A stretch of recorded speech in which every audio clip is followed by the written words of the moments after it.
গরমের ছুটি এতদিন ছিল, কালকে থেকে স্কুল খুলেছে আমার ছেলের। স্কুলে গিয়েছিলাম, দুদিন ধরে স্কুলে যাচ্ছি। এত গরম স্কুলে, তার জন্য গরমের জন্য বেশিক্ষণ চলে না, 4 পিরিয়ডেই ছুটি হয়ে যায় সব ক্লাস। সকাল 8টা থেকে 11টার সময় সবাইকেই ছুটি দিয়ে দেয়, সব ক্লাস ছুটি হয়ে যায়। এখন তো সব স্কুল সকালেই করেছে গরমের জন্য। এই যে বিকেলবেলা এই মাঠে পুকুর পাড়ে সবাই খেলাধুলা করছে, ভালোই লাগে বিকালবেলা। গ্রামের পরিবেশ, গ্রামের ছেলেরা সবাই খেলাধুলা করে। আমার ছেলে আজকে খেলতে পারে।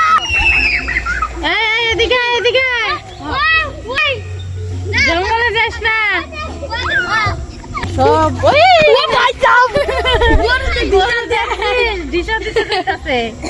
যদি এখন ডিসাটা দিত কি হইতো?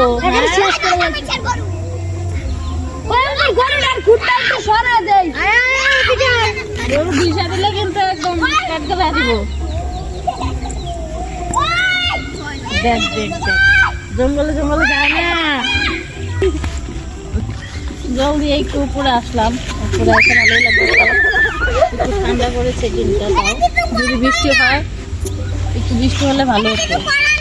এত গরম। গরুর সাথে কালকে অর্ধেক মুরগি গিয়েছে আমাদের গ্রামের, আরো অর্ধেক মুরগি আছে, সেগুলো জ্বালিয়েছি। একটু পরে গাড়ি ঢোকার কথা পারবে, কখন বা ঢুকে জানি না।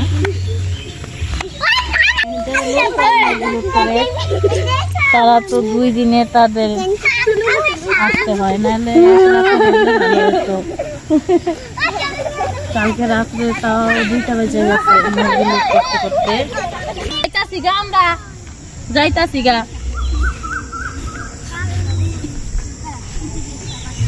আর এই জায়গাটায় আসলে না খালি নাইটিটা আমার ধইরা খালি উঁচাই করে রাখি, উঁচা করে রাখি যে কি কারণে তোমরা তো জানো না।